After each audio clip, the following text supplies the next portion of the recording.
In digital Marathi, जनतेच्या हक्काचं व्यासपीठ। आगामी निवडणुकीच्या पार्श्वभूमीवर उल्हासनगर शहरात कडक बंदोबस्त व गस्त सुरू असतानाच गुन्हे शोध पथकाने मोठी कारवाई करत रेल्वे स्टेशन परिसरात देशी बनावटीचे पिस्तल आणि जिवंत काडतुसासह सराईत गुन्हेगाराला रंग्यात पकडले आहे। गुप्त बातमीदाराकडून मिळालेल्या खात्रीशीर माहितीनंतर अवघ्या काही मिनिटात आखलेली ही कारवाई यशस्वी ठरली असून शहरातील कायदा सुव्यवस्थेच्या दृष्टीने अत्यंत महत्त्वाची मानली जात आहे। पोलीस उपायुक्त सचिन गोरे यांच्या आदेशानुसार वरिष्ठ पोलीस निरीक्षक अशोक कोळी यांच्या मार्गदर्शनाखाली गस्त घालत असताना गुन्हे शोध पथकाला माहिती मिळाली की आदर्शनगर स्कायवॉकखाली उल्हासनगर रेल्वे स्टेशन परिसर कॅम्प 4 येथे संशयित व्यक्ती देशी पिस्तल घेऊन बसलेला आहे।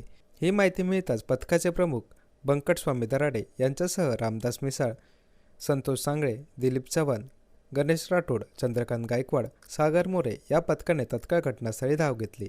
सदर ठिकाणी संशयास्पद हालचाल करणारा इसम आढळून आल्याने त्याला पळून जाण्याची संधी न देता ताब्यात घेण्यात आले।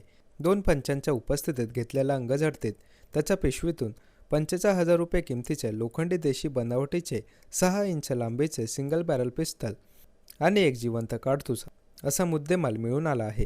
ताब्यात घेतलेल्या आरोपीचे नाव मोहम्मद मोहिद्दीन सय्यद उर्फ ममता मेट्टाल असून हा रेकॉर्डवरील सराईत गुन्हेगार असून त्याच्यावर यापूर्वीही विविध पोलीस ठाण्यात गंभीर स्वरूपाचे गुन्हे दाखल असल्याची माहिती पोलीस उपायुक्त सचिन गोरे यांनी दिली आहे।